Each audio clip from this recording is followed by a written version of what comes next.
오늘 우리에게 주시는 하나님 말씀은 열왕기상 12장 22절부터 24절까지 우리 석절 말씀인데요. 한 목소리로 함께 합독하겠습니다. 시작. 하나님의 말씀이 하나님의 사람 스마야에게 임하여 이르시되 솔로몬의 아들 유다 왕 르호보암과 유다와 베냐민 온 족속과 또 그 남은 백성에게 말하여 이르기를 여호와의 말씀이 너희는 올라가지 말라.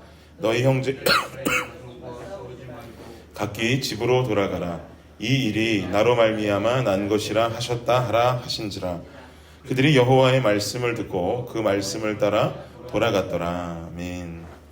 여러분, 어저께 생명의 산 말씀 내용 다들 기억하실 텐데요. 중요한 역사적인 사실은 솔로몬이 죽었다는 것이었습니다. 그리고 죽은 솔로몬의 뒤를 이어서 왕위에 오를 사람은 바로 르호보암이라고 하는 솔로몬의 아들이었습니다. 르호보암은 솔로몬의 아들이자 유다 지파 사람으로서 이스라엘 전체의 왕으로 인정받기 위해서 세겜 땅으로 향했습니다. 그리고 세겜에서 백성들의 원함을 듣게 됩니다. 40년간 왕으로 있으면서 그 절반을 성전과 왕궁 건축하는 데 시간을 쏟아버린 솔로몬 밑에서 수없는 노역과 과도한 세금을 징수당한 백성들이 르호보암에게 이제 이 힘든 생활에서 좀 벗어나게 해주십시오. 당신은 아버지와는 좀 다르게 우리에게 좀 자유를 주셨으면 좋겠습니다 라고 하는 요청을 하게 되죠. 그러나 이 르호보암에게 노년의 참모진들, 르호보암 곁에 있는 노년의 참모진들은 이 백성들의 의견을 수락해 줄 것을 요구하였고, 또 르호보암과 어린 시절부터 함께 자라온 젊은 참모진들은 그와는 반대로 더욱 백성들에게 힘든 노역을 부과하라고 당부합니다. 그러자 르호보암은 누구의 이야기를 듣습니까? 안타깝게도 이 젊은 세력의 이야기를 듣고는 백성들의 이 요구사항을, 백성들의 이 슬픔의 소리를 들어주지 않습니다. 그러자 북쪽의 백성들은 르호보암을 왕으로 추대하지 않게 되고, 르호보암은 남쪽 유다 지역의 왕으로만 등극하게 되죠. 그리고 북쪽 백성들에게 그들의 노역을 관리할 아도니람이라는 자를 보내게 되는데, 이 말씀을 한번 살펴보죠. 12장 18절 말씀 함께 한번 보겠습니다. 12장 18절 시작. 르호보암 왕이 역군의 감독 아도람을 보냈더니 온 이스라엘이 그를 돌로 쳐 죽인지라. 르호보암 왕이 급히 수레에 올라 예루살렘으로 도망하였더라. 르호보암 왕이 역군의 감독 아도람을 보냈는데 어떻게 했습니까? 돌로 쳐 죽였다. 더 이상 르호보암의 지시와 정치를 따르지 않겠다라고 하는 의지를 보여주는 것이죠. 그리고 북쪽 이스라엘 백성들은 여로보암이라고 하는 자를 자신들의 왕으로 추대하면서 하나님이 선택한 이스라엘은 하나님이 이전에 경고하셨던 그대로 두 개의 나라로 갈라지게 됩니다. 북이스라엘과 남유다로 갈라지게 되죠. 이러한 이유로 르호보암은 예루살렘으로 돌아와서 북쪽 지역과 전쟁을 하기 위해서 군대를 소집합니다. 그리고 나서 이어지는 본문의 내용이 바로 오늘의 본문의 내용이 되는 것인데요. 하나님께서 하나님의 사람 스마야에게 하나님의 마음을 알려주십니다. 그리고 스마야가 하나님의 뜻을 르호보암과 유다 백성에게 알립니다. 그게 24절인데요. 24절 우리 다시 한번 읽겠습니다. 시작. 여호와의 말씀이 너희는 올라가지 말라. 너희 형제 이스라엘 자손과 싸우지 말고 각기 집으로 돌아가라. 이 일이 나로 말미암아 난 것이라 하셨다 하라 하신지라. 그들이 여호와의 말씀을 듣고 그 말씀을 따라 돌아갔더라. 아멘. 하나님의 뜻은 무엇입니까? 싸우지 말라는 거죠. 모두 한 형제들일진데 형제들끼리 싸우지 말랍니다.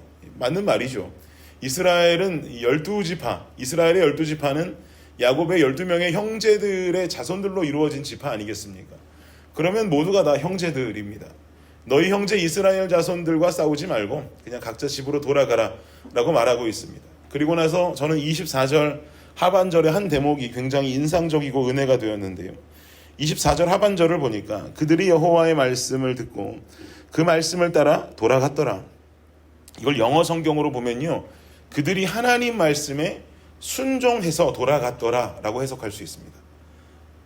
그러니까 순간적으로 화가 나서 전쟁을 일으킬 수는 있겠죠. 얼른 북쪽의 정권이 자리를 잡기 이전에 올라가서 확 쳐버리고 분열 왕국되는 것을 막을 수 있는 상황입니다. 그러나 이스라엘이 두 쪽으로 갈라지는 것은 뭐 이유가 어찌됐든지 간에 솔로몬의 우상 숭배에 대한 하나님의 심판이요 하나님의 뜻이었습니다. 이것을 거스를 수 없는 것이고 이것을 거스르려고 전쟁을 준비하는 유다 백성들을 하나님께서는 가로막으시는 거죠. 그러자 이런 하나님의 뜻에 순종했다, 하나님의 명령대로 거기서 멈추었다는 것은 아주 중요한 대목이 됩니다. 사랑하는 여러분, 예수 그리스도 십자가 이후의 시대를 살아가는 우리 모두는요, 예수 그리스도의 십자가의 피로 구속함을 얻은 한 형제요 한 자매들임을 믿습니다. 그런데 우리 안에 공동체 생활을 하다 보면 아직까지 우리 교회는 그런 일들이 일어나고 있지는 않지만 우리도 또 시간이 지나다 보면 우리 안에 다툼이 일어나게 될 수도 있고요, 우리 안에 싸움이 일어나게 될 수도 있고요, 시기가 존재하게 되고요, 질투가 존재하게 되고요, 이런 것들에 빠져서 관계의 어려움 속에 빠지게 되는 일들이 어느 교회에나 일어나더란 말이죠. 그럼 주님은 이 싸움을 원하실까요? 그리스도 안에 형제요 자매들끼리 싸우는 것을 하나님께서는 원론적으로 결단코 원치 않으십니다. 그러나 인간의 본성은 자꾸 싸움을 일으키려 합니다. 왜요? 인간은 죄성이 있는 야생마 같은 존재들이기 때문이죠. 이 죄라고 하는 것은 제가 여러분께 누차 강조드립니다만 하나님의 뜻을 따르려 하지 않고 인간의 소욕대로 살려고 하는 욕망의 산실들이 모조리 다 죄입니다.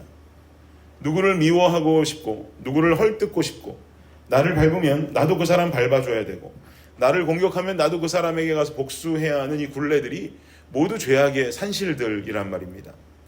인간은 내 마음대로 살고 싶어 하지만 하나님은 인간이 하나님 안에 살기를 원하십니다. 즉 인간은 내 마음대로 뛰고 싶고 내 마음대로 날고 싶은 야생동물과도 같은 마음의 심정을 가지고 있는데 하나님은 이 야생동물과도 같은 인간을 하나님의 울타리 안에 살아가기를 원하신단 말이죠. 그러니까 이게 쉬운 일이겠습니까? 힘든 일이죠. 굉장히 힘든 일입니다. 헬라어 중에 프라우스라고 하는 헬라어 단어가 있습니다. 이 단어는요, 보통 야생동물들을 향해서 사용되어지던 단어인데요, 야생동물들은 여러분 잘 아시는 것처럼 온순하지 않습니다. 여기저기 뛰어다녀야 되는 동물들이고 자기들 마음대로 삽니다. 그렇게 제한이 없다 보니까 야생동물들은 다 공격성이 강하죠. 집에서 키운 집돼지랑 야생에서 자란 멧돼지는 완전히 다른 녀석들 아닙니까? 멧돼지에게 잘못 걸리면 목숨을 잃을 수도 있습니다. 그런데 이런 야생에 있는 동물이 훈련을 통해 온순하여지는 것, 참 어려운 일인데요. 야생을 살아가는 동물이 어떤 우리 안에서, 어떤 그 목장 안에서 온순하게 교육받고 자라나는 이 과정을 일컬어서 헬라어로 아까 말했듯이 프라우스라고 말합니다. 그리고 이 프라우스를 우리나라 말로 해석하면 어떻게 해석이 되느냐? 온유라고 해석이 됩니다.